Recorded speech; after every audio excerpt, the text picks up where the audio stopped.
आप देख रहे हैं इंडिया न्यूज बिजनेस, देश का मुनाफा। नमस्कार, एक बार फिर से स्वागत है आप सभी का इंडिया न्यूज बिजनेस के खास सेगमेंट पे। आज हम बात करने वाले हैं फास्ट चेंजिंग पेस सेक्टर के बारे में, यानी कि ऑटोमोटिव सेक्टर के बारे में। हाल ही में काफी खबरें सुनने में आई है बजाज ऑटो के ऊपर, न्यू लॉन्चेस के ऊपर, न्यू टेक्नोलॉजीज के ऊपर और जो प्राइस हाइक हुआ है उसके ऊपर लेके भी। तो उसी सिलसिले में आज हम बात करने वाले हैं आज के पैनलिस्ट से कि उनकी क्या राय बनती है, हमें ऑटो सेक्टर को किस तरीके से देखना चाहिए, उनका क्या व्यू है, या बेयरिश है या फिर वो बुलिश है पूरे ऑटोमोटिव सेक्टर में। ये सारी की सारी चीजें जानेंगे, लेकिन उससे पहले जान लेते हैं कि आज के पैनल में कौन कौन से एक्सपर्ट जुड़ने वाले हैं। सबसे पहले संतोष सिंह जी, जो फंडामेंटल को बहुत ही बारीकी से जानते हैं, बारीकी से बहुत ही ओवरव्यू देते हैं हर चीज का। उसके बाद हमारे साथ जुड़ने वाले हैं पंकज रांदर जी, जो एक टेक्निकल के एक्सपर्ट है, तो उनसे जानेंगे टेक्निकली चार्ट्स में ऑटोमोटिव सेक्टर या कोई भी पर्टिकुलर स्टॉक कैसा दिख रहा है। और तीसरे हमारे साथ जुड़ने वाले हैं सीए राघव वाधवा जी, जो है टेक्नो फंडा, टेक्निकल भी उन्हें आता है, फंडामेंटल भी आता है, तो जो दोनों का मिक्सचर है उस लिहाज से उनको ऑटोमोटिव सेक्टर या कोई भी पर्टिकुलर स्टॉक किस तरीके से लग रहा है। तो चलिए सीधा जुड़ते हैं आज के मेहमान के साथ। Good afternoon Santosh sir. Good afternoon Kanchan, thank you for having me on your show. Thank you जी। Raghav sahab, good afternoon. Good afternoon Kanchan ji, thank you for having me. जी। Pankaj sir, good afternoon. Very good afternoon, Kanchanjit, and thanks a lot for inviting me on your show. जी। Santosh sir, सबसे पहला सवाल मैं आपसे पूछना चाहूंगी, जैसे अभी इस टाइम पे जो ऑटोमोटिव सेक्टर चल रहा है, ठीक है, हीरो मोटोकॉर्प ले लो, चाहे बजाज ऑटो ले लो, चाहे कोई और भी सेक्टर ले लो, इस टाइम पे अगर हम सबका वैल्यूएशन देखें तो क्या इस टाइम पे सबका वैल्यूएशन सही लग रहा है या फिर कोई चेंजेस इसमें होने चाहिए, या आने वाले टाइम पे कोई चेंज हो सकता है? देखिए, वैल्यूएशन जहाँ तक है मुझे लग रहा है कि काफ़ी बढ़ चुके हैं स्टॉक्स, क्योंकि जो नंबर्स थे आप अगर देखें लास्ट के 4-5 महीनों से, अगर आपने बाजार को देखा होगा तो मंथली नंबर्स में बहुत सारे लीड्स मिल रहे थे कि इन कंपनियों ने या जो ओईएम्स हैं इनके, वहाँ पर काफ़ी अच्छे नंबर्स आ रहे थे और ऑटो एंसिलरीज में के नंबर्स काफ़ी अच्छे आ रहे थे। तो ये नंबर्स के कारण अगर आप देखें लास्ट के 5-6 महीनों में बाजार में बहुत तेजी आई है, और जो one of the leading sector है इकोनॉमी में हमारे यहाँ इंडिया में, उसमें जो है ऑटो है, रियलिटी है और ऑटो, ये दो चीज़ें काफ़ी तेज बढ़ी हैं। तो अब जो है मौके उतने नहीं हैं, बहुत ही चुनिंदे होंगे, और आपको ये समझना होगा कि ये जो बिजनेस है वो सिक्लिकल इन नेचर है, मतलब इकोनॉमिक साइकिल के साथ ये चलता है, क्योंकि आपकी डिस्क्रिशनरी स्पेंडिंग जो है वो लोग खर्च करते हैं गाड़ी में, कहते हैं वो लोग खरीदते हैं थोड़े बाद में। टू व्हीलर्स की बात अगर हटा दें आप, और टू व्हीलर्स में मैं ये देख रहा था कि इसमें काफ़ी जो है क्राउडेड स्पेस भी हो गया है ईवी के चलते, क्योंकि इलेक्ट्रिक व्हीकल्स में अगर आप देखें बहुत सारी कंपनियां जो है आ चुकी हैं लेकर, तो काफ़ी क्राउडेड स्पेस भी हो चुका है और कंपनियां बढ़ चुकी हैं काफ़ी। जरूर मर्जर एंड एक्विजिशंस के थ्रू अपने पोर्टफोलियो को बड़ा करने की कोशिश की जा रही है। जैसे अभी 2 दिन पहले मदरसन सुनी ने हुंडा की एक कंपनी को एक्वायर किया था, तो वो थोड़ा बड़ा करना चाह रहे हैं। हीरो मोटोकॉर्प में जैसा आपने बताया कि वो हार्ले डेविडसन के साथ जो है जॉइंट वेंचर करके जो है वो पोर्टफोलियो एक्सपैंड कर रहे हैं। लेकिन सबसे पहली चीज़ आपको देखनी होगी कि कौन से स्पेस में मार्केट बढ़ रहा है। तो मुझे लग रहा है कि अगर आप देखें प्राइवेट व्हीकल स्पेस, वो थोड़ा ज़्यादा मुझे लगता है अच्छा, और उस स्पेस में जो एसयूवीज है उस वो काफ़ी जो है फास्टेस्ट ग्रोइंग स्पेस है एसयूवीज। और एसयूवीज में अगर आप देखेंगे एमएनएम ने काफ़ी अच्छा किया है। उसके बाद जो कंपनी मैं देख रहा हूँ वो मारुति कर सकती है, क्योंकि उनकी कई लॉन्चेस, ब्रांड विटारा है, उसके बाद भी कुछ लॉन्चेस कर रहे हैं, थोड़ी महंगी लग्जरी सेगमेंट में जा रहे हैं। मारुति अभी तक मिड सेगमेंट को केटर कर रहा था, लेकिन ग्रैंड विटारा के बाद अब कंपनी का फोकस जो है लग्जरी सेगमेंट में है, क्योंकि उस जगह उनका वैक्यूम था। तो ये कहीं ना कहीं ये जगह पे अपॉर्चुनिटी है कि जो फास्टेस्ट ग्रोइंग पेस है वहाँ पर है। और कुछ ऑटो इंसिलरीज कंपनियां हैं जहाँ पर कि लगता है कि काफ़ी अच्छा काम हो सकता है। पहले हमने एक आइडेंटिफाई किया था जेबीएम ऑटो, वो काफ़ी बढ़ चुका है, लेकिन अभी वो अपॉर्चुनिटी साइज नहीं है वहाँ पर। लेकिन अभी भी चुनिंदा कुछ कंपनियां हैं जहाँ पर कि ऑटो इंसिलरीज में जहाँ अपॉर्चुनिटी हो सकती है। ओईएम्स थोड़ी सी दिक्कत होगी, क्योंकि काफ़ी बढ़ चुका है, चुनिंदा कंपनियां ही जो है यहाँ से भी पोटेंशियल रखती हैं कि आगे बढ़ सकती हैं। जी, तो सर ने बता दिया सर की क्या राय है इस टाइम सारी कंपनियों को लेके। पंकज सर, दूसरा सवाल आपसे है, जैसे कि अब देख रहे हैं कि आपके सामने हीरो मोटोकॉर्प का चार्ट खुला हुआ है, राइट? और अभी हाल ही में हमने न्यूज भी सुनी है कि हार्ले डेविडसन के साथ मेड इन इंडिया एक बाइक आई है। क्या आपको लगता है कि जो ये इस टाइम पे प्राइस है, जो इसका एक मूवमेंट है, वो सही है, या अभी भी कोई जो ये प्राइस है इसका एक अनचार्टेड टेरिटरी में जा सकता है इस न्यूज के आने के बाद भी? जी। सबसे पहले कंचन जी, मैं आपके पहले सवाल का जवाब दूं। मैं थोड़ा सा एक जी। चीज के ऊपर लाइट डालना चाहूंगा कि जैसे संतोष जी ने कहा कि ये बहुत क्राउडेड स्पेस है, लेकिन साथ ही एक चीज हम लोगों को ध्यान में रखनी चाहिए वहाँ पे कि रिक्वायरमेंट्स भी बढ़ेगी और गवर्नमेंट की पॉलिसीज जो है वो अभी वो बहुत ज़्यादा स्ट्रिक्ट हो रहे हैं, स्पेशली जो स्क्रैपेज पॉलिसी और जो पोल्यूशन की पॉलिसीज हैं उसको ध्यान में रखते हुए। सो लेंडिंग्स बहुत ज़्यादा होगी पर्टिकुलर सेक्टर के अंदर, और ऑटो सेक्टर आने वाले समय में बहुत ज़्यादा बूम होगा, जैसे हम लोगों ने अभी बैंकिंग में देखा। सेम स्ट्रक्चर बैंकिंग्स में एनबीएफसी में भी रहेगा, लेकिन कमिंग टू द पॉइंट कि हीरो मोटोकॉर्प के जो चार्ट्स हैं वो काफ़ी अट्रैक्टिव लग रहे हैं। Fundamental reasons are very clear कि उन्होंने जो हार्ले डेविडसन के साथ में यक्स 440 का जो लॉन्च किया है उन्होंने, ये सीधी टक्कर थी एस्कॉर्ट्स कुबोटा के बुलेट्स के साथ में, और उसके कारण वो स्टॉक गिर गया और ये स्टॉक ने एंटिसिपेशन बना के रखा हुआ था। आपको याद होगा कि जब 2 दिन पहले हम लोग बात कर रहे थे, और मैं और भी कई टीवी शोज में ये बात मैं कह चुका हूँ कि ये तो सिर्फ शुरुआत है, अभी बहुत कुछ होना बाकी है यहाँ पे। एंड ये स्पेस के अंदर जो है कि एक लंबी तेजी देखने मिलेगी हम लोगों को। आप देख सकते हैं TVS Motors, Mahindra and Mahindra और सारी चीज, मतलब जो भी मेजर है, अगर टू व्हीलर स्पेस की बात करते हैं तो हीरो होंडा जो ये कंपनी है, ये पर्टिकुलरली ये फार्मर सेगमेंट के अंदर पहले बहुत बड़ा काम करती थी। जैसे इनकी पैशन है, स्प्लेंडर्स जैसी बाइक्स है जो कि इनकी पेडिग्री बहुत अच्छी से चलाती थी, और अभी भी वो सेगमेंट से निकलकर ये एक इलीट क्लास में एंटर होने की कोशिश, ये एक वेलकम मूव भी है यहाँ से। और ये स्टॉक के प्राइसेस तो ये सिर्फ 3,100 के करीब अभी जो दिख रहा है, ये हो सकता है कि हम लोगों ने पहले बहुत नीचे के रेट्स इसमें देखे और अभी लंबी तेजी की बात कर रहे हैं इसके अंदर। तो मेरे ख्याल में on the basis of charts में इतना फंडामेंटल का मैं जानकार नहीं हूँ, लेकिन जो भी चीजें मीडिया के दौरान मुझे बोलनी पड़ती है तो मैं पूरा वॉच भी रखता हूँ। बट टेक्निकली अगर आप बात करेंगे तो hero MotoCorp is performing very well. It's again on the verge of breakout. एक दिन का 2 दिन का थोड़ा सा कंसोलिडेशन हम लोगों को थोड़ा सा देखने मिला है, और आज थोड़ा सा नीचे की टेरिटरी में ये ट्रैवल कर रहा है।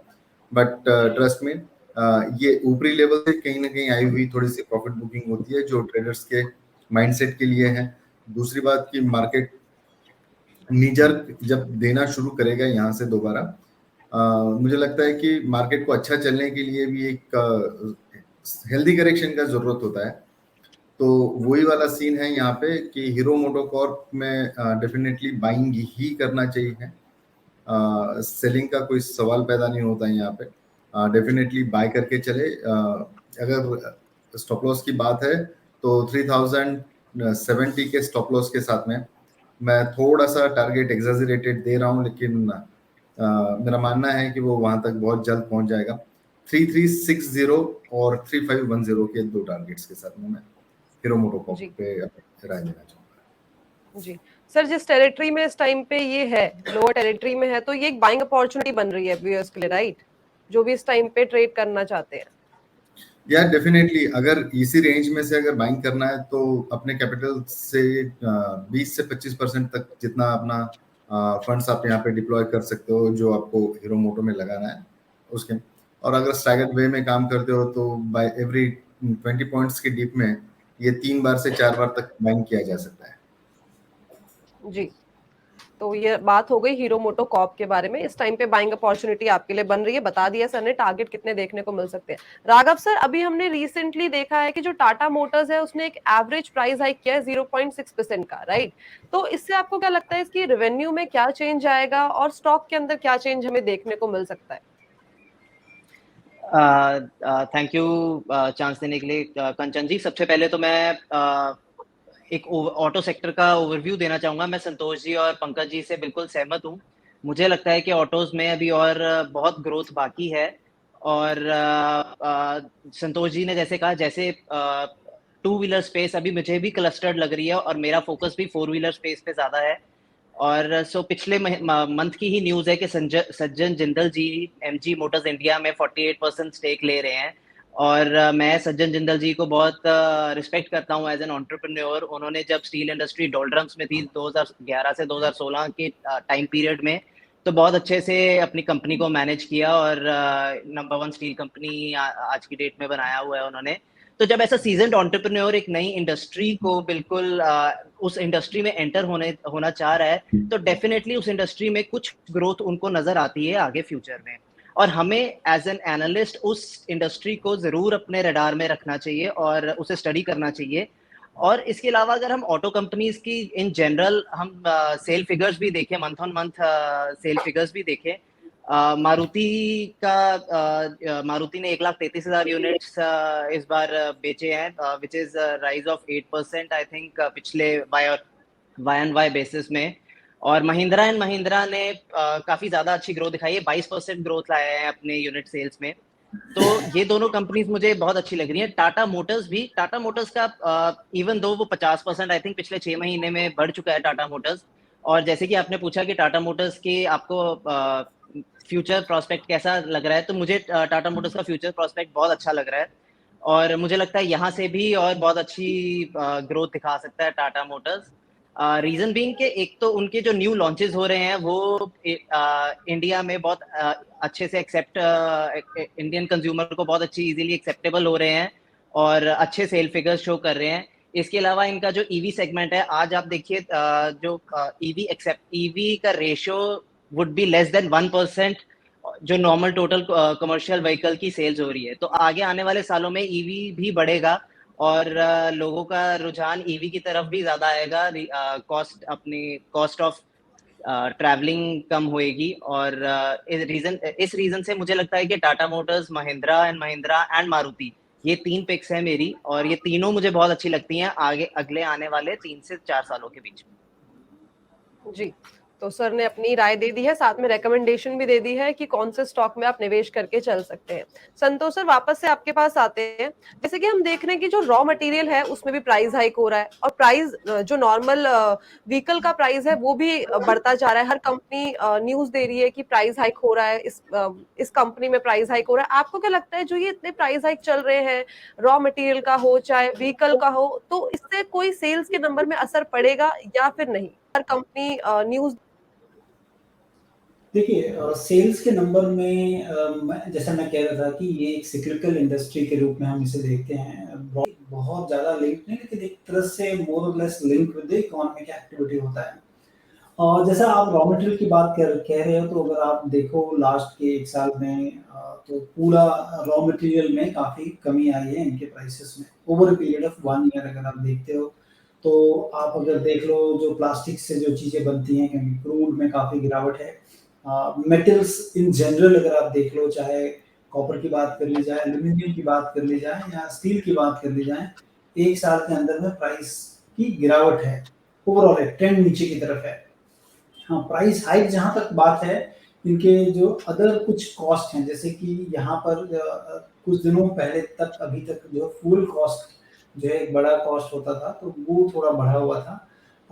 मुझे लग रहा है कि और ह्यूमन कॉस्ट काफ़ी बढ़े हुए हैं पिछले सालों से। तो ये कुछ कॉस्ट के कारण कंपनियां जो है इसका राइड कर रही हैं कि अगर प्राइस बढ़ रहे हैं और इनपुट कॉस्ट मटेरियल कम है, तो आने वाले टाइम पे इनको इनकी मार्जिन काफ़ी इनको बेनिफिट मिलने वाली है इसको। लेकिन आपको चूंकि मार्केट भी लाइफ हाई के आसपास है और कोई भी सेक्टर जो कि सिक्लिकल इन नेचर होता है, वहाँ पर आपको अपॉर्चुनिटी बहुत ही सोच समझकर कंपनियों में करनी चाहिए, क्योंकि अपॉर्चुनिटी साइज को देखते हुए, looking at the broader image जो है सामने देखते हुए करना चाहिए कि कौन सी कंपनियां अच्छा कर रही हैं और कौन से सेगमेंट में, क्योंकि पूरे व्हीकल में भी कई सेगमेंट हैं। उस सेगमेंट में कहाँ पर अपॉर्चुनिटी बन सकती है, तो उधर की तरफ देखना चाहिए। ऑटो इंसिलरी एक पैक जरूर है, जो कि आपको अगर वहां पर कुछ खोजेंगे तो हो सकता मिले। वो जगह जो हम लोग काफी कीनली देख रहे हैं कि वहां पर कहाँ अपॉर्चुनिटी हो सकती है। जी, तो सर ने अपनी राय बता दिया है कि किस तरीके से इस टाइम पे देख रहे हैं। पंकज सर, मैं आपसे दूसरा सवाल पूछना चाहूंगी। जैसे कि अभी इस टाइम पे इतना कंपटीशन चल रहा है, सारे के सारे न्यू लॉन्चेस आ रहे हैं, सारी की सारी कंपनी आ रही है, इस टाइम पे आपको क्या लग रहा है जैसे अभी जो रिसेंटली ये न्यू लॉन्च आया है हीरो मोटोकॉर्प का, इससे जो आयशर मोटर के एकदम से जो प्राइस है वो नीचे गए हैं। अभी 3-4 दिन पहले ही 5% का एक हमने डाउनफॉल देखा था आयशर मोटर के अंदर। इसके अंदर वापस से एक जो आयशर मोटर है वो अपनी एक अनचार्टेड टेरिटरी में आ पाएगा या फिर नहीं? इस टाइम पे उस स्टॉक के अंदर निवेश करना सही रहेगा या फिर नहीं? जी कंचन जी, आपने तो ये सवाल बहुत कोइंसिडेंटली पूछ लिया। इनफैक्ट मैं अभी मेरे रडार में आयशर मोटर के ही चार्ट्स रखा हुआ था। देखिए जी। क्या ना, ये न्यूज बेस्ड जो मूवमेंट होते हैं ये मोमेंटम ट्रेड्स के लिए होते हैं, जो स्विंग ट्रेड्स हैं या हम जैसे ट्रेडर्स हैं जो प्रो ट्रेडर्स हैं, तो ये लेना और बेचना अगर कोई कंपनी अगर उसकी डेवलपमेंट के लिए अगर कोई नई चीज अगर लेके आई है तो इम्पैक्ट साइकोलॉजिकली जो होना है उसके कंपटीटर्स के ऊपर तो होना ही है, ये फॉर श्योर है। लेकिन इससे जी। कंपनी के कोई फंडामेंटल्स चेंज नहीं हो जाएंगे, कंपनी का स्ट्रक्चर कोई चेंज नहीं होएगा जो फंडामेंटल स्ट्रक्चर है। हाँ but yes, in terms of technicals कि इसकी रिट्रेसमेंट लेवल्स के नीचे अगर वो ट्रैवल करना शुरू कर देगा तो और फिर वो नीचे आना है या फिर वो उसके ऊपर ट्रेड करेगा तो ये कंडीशनल बाय एंड सेल बनते रहेंगे। लेकिन मेरे हिसाब से यस डेफिनेटली कि आयशर मोटर को हमेशा बाइंग के रडार में रखना चाहिए। अच्छे खासे टारगेट्स हम लोगों को अच्छे खासे एप्रिसिएशंस देखने मिल सकती है। इनफैक्ट इन कंपनियों में पैसा लगाने का ये सही समय होता है। और मार्केट के अलावा जाके अगर गिरते हुए स्टॉक्स में, अगर क्वालिटी स्टॉक्स में हम लोग एंटिसिपेटेड रहेंगे और अच्छा खासा पार्टिसिपेशन दिखाते हैं तो डेफिनेटली ये ज़्यादा फ्रूटफुल रहेगा। अगर टेक्निकल टर्म्स में बात करूं तो फिलहाल के लिए थोड़ा स्टॉक है ना एग्जॉस्ट हुआ है, तो मुझे लगता है कि थोड़ा सा यहाँ से वेट करना चाहिए। डीप अगर आता है तो every dip will be opportunity to buy the particular stock. जी, तो सर ने अपनी राय दे दी है टेक्निकली आयशर मोटर्स के ऊपर। राघव सर, फंडामेंटली या टेक्नो फंडा की नजर से देखें तो आपको कैसा लग रहा है आयशर मोटर्स? देखिए कंचन जी, मैंने अभी जैसे अभी थोड़ी देर पहले बताया कि मुझे टू व्हीलर सेगमेंट से ज्यादा बेटर फोर व्हीलर सेगमेंट लग रहा है। और आयशर मोटर्स भी अगर टू व्हीलर में भी अगर आप मेरे से पूछे तो शायद मैं बजाज ऑटो और हीरो मोटोकॉर्प में ज्यादा इंटरेस्टेड रहूंगा in terms of chart structure या इन टर्म्स ऑफ उनकी सेल्स जो आ रही हैं। आयशर मोटर्स है मतलब एक ग्रोथ तो इन एनी केस दिखाते हैं, बट मुझे जो ये हीरो मोटोकॉर्प की न्यूज आई है ये लगता है कि ये एक जरूर इम्पैक्ट करेगा, क्योंकि एक रॉयल एनफील्ड एक ब्रांड है और उस ब्रांड को टक्कर देने के लिए हीरो मोटोकॉर्प ने अब एक नया लॉन्च कर दिया है, तो डेफिनेटली उसका इम्पैक्ट आयशर मोटर्स पे आएगा। और मैं करंट लेवल्स पे आयशर मोटर्स के बजाय हीरो मोटोकॉर्प और बजाज ऑटो की तरफ ज्यादा फोकस रहने के लिए कहूंगा, rather than investing into Eicher Motors. जी, तो सर ने अपनी राय दे दी है। संतोष सर, एक आखिरी सवाल है आपसे।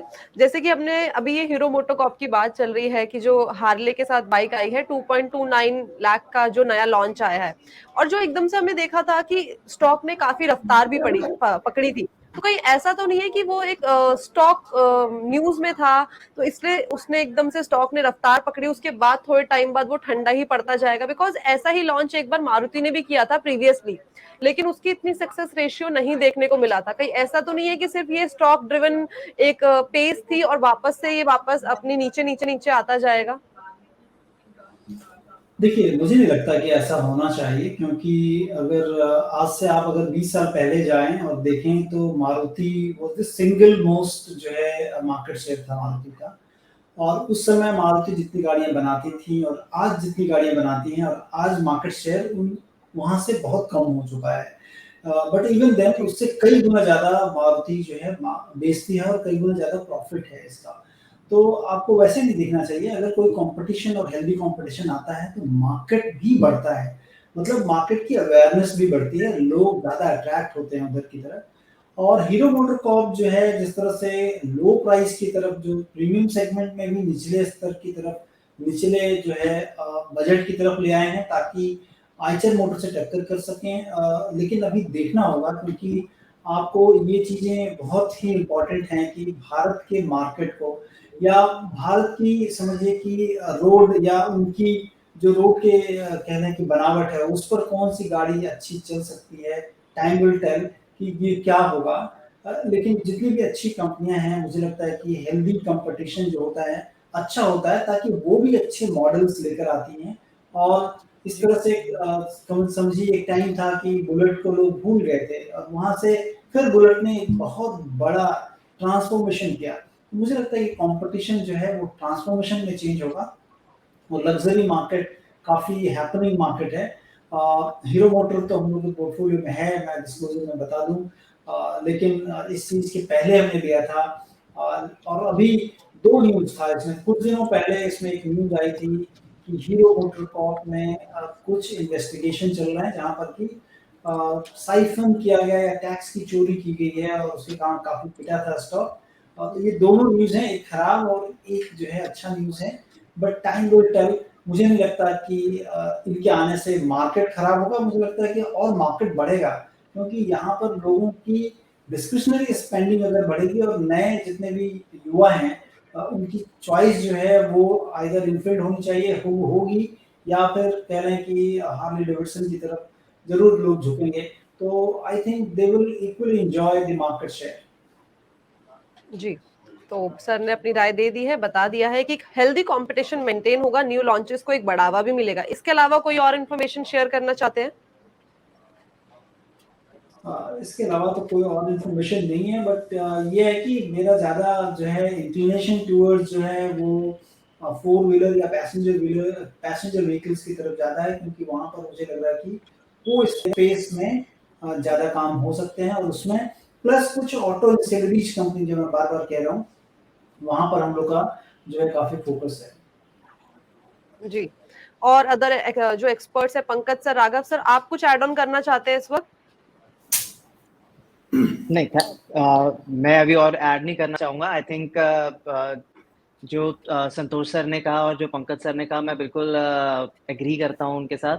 और दैट्स इट। यही कि मतलब इसके बाद मुझे लगता है कि मार्केट है वो अल्टीमेटली एक अपनी स्टेडी ग्रोथ दिखाएगी। और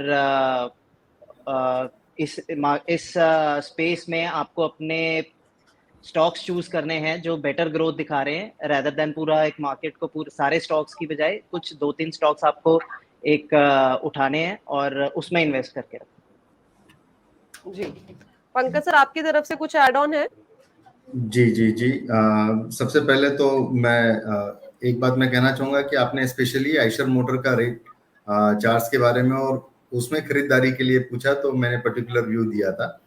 वैसे हाँ जी। हीरो मोटोकॉर्प और बजाज ऑटो ही दो टॉप पिक रहेंगे अभी के लिए। एंड सिंपल मैं एक चीज थोड़ा सा एक लाइट डालना चाहूंगा मैं यहाँ पे कि हार्ले डेविडसन की यूजुअली जो क्लाइंट बेस होता है, जिस तरीके वो बहुत एलीट क्लास के लोग प्रेफर करते हैं, वो उस तरीके की टू व्हीलर्स जिसकी कीमतें ही कम से कम 8 लाख 6 लाख से 10 लाख से आगे आती है।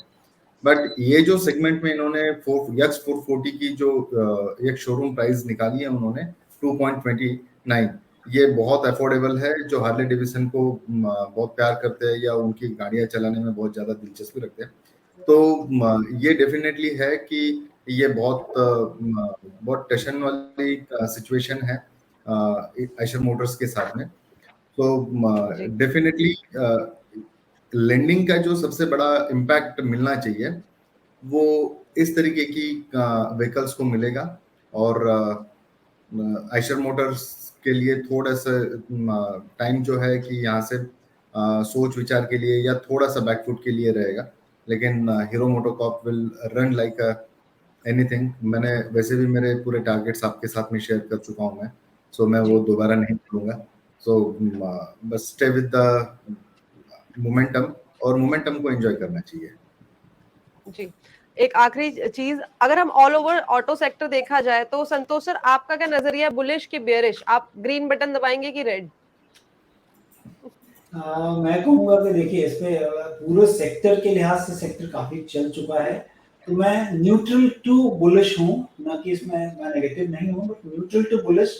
जो क्योंकि ये मौके बीत गए, थोड़े दिनों पहले बहुत अच्छे मौके थे सारी स्टॉक्स में, लेकिन इस जगह में बहुत ज्यादा जब तक कंपेलिंग कोई नंबर्स नहीं है या कंपेलिंग न्यूज नहीं है तब तक मैं वेंचर आउट नहीं करूंगा, but we are looking at reasonable price पे कोई भी चीज मिलती है तो डेफिनेटली उसको लेंगे। जी पंकज सर आपकी तरफ से? कंचन जी, मैं इस बात के लिए मैं संतोष जी के साथ में मैं इत्तेफाक नहीं रखता हूँ। मुझे लगता है कि मोमेंटम अभी स्टार्ट हुआ है और ये तो बस शुरुआत है। सबसे इम्पोर्टेंट एक ही ट्रिगर पॉइंट मैं देखता हूँ यहाँ पे कि लेंडिंग ग्रोथ बहुत जबरदस्त है एंड उसको बीट करना अभी आसान नहीं होगा। दो सेक्टर्स हैं, ऑटो और बैंक्स में। अब थोड़ा सा ऐसे देखा जाए तो कोरिलेटेड भी है कि पैसा होना तो बैंक से लेना चाहिए, बट ये सब डिफरेंट चीज है। लेकिन लेंडिंग ग्रोथ की सबसे बड़ी स्टोरी है, गवर्नमेंट की पॉलिसीज की स्टोरी है। सो मुझे लगता है कि ये जस्ट शुरुआत है। जी तो आपकी तरफ से ग्रीन बटन है, राइट? ग्रीन और एग्रेसिव बाइंग के लिए मैं प्रेफर करूंगा यहाँ पे। ठीक है, डार्क ग्रीन पंकज सर की तरफ से। राघव सर आपकी तरफ से कौन सा कलर है? मेरी तरफ से भी डार्क ग्रीन कलर ही है। मुझे भी लगता है कि ये अभी शुरुआत है। फर्स्ट टाइम कमर्शियल व्हीकल की सेल्स प्री कोविड लेवल्स को सरपास करी है, तो मुझे लगता है कि ये तो बस अभी स्टार्ट है और यहाँ से आगे ऑनवर्ड्स एंड अपवर्ड्स जर्नी आएगी पूरे ऑटो इंडस्ट्री की। जी thank you so much sir, आप सभी पैनलिस्ट का हमारे साथ जुड़ने के लिए, बढ़िया जानकारी, बढ़िया सुझाव देने के लिए। Thanks a lot sir. Thank you. Thank you. तो ये थे आज के खास पैनलिस्ट जिन्होंने हमें ऑटो सेक्टर के ऊपर सारी की सारी खबरें, चाहे वो स्टॉक को लेना हो, चाहे वो किसी स्टॉक से अभी दूरी बनाए रखनी हो, चाहे वो आने वाले टाइम पे आपको क्या मोमेंटम देखने को मिल सकता है और इस टाइम पे बाजार का क्या हाल चल रहा है, वो सारी की सारी जानकारी हमें दे दी है हमारे आज के पैनलिस्ट ने। तो ऐसे ही शोज के लिए जुड़े रहिए इंडिया न्यूज बिजनेस की खास सेगमेंट्स के साथ। धन्यवाद। आप देख रहे हैं इंडिया न्यूज बिजनेस, देश का मुनाफा।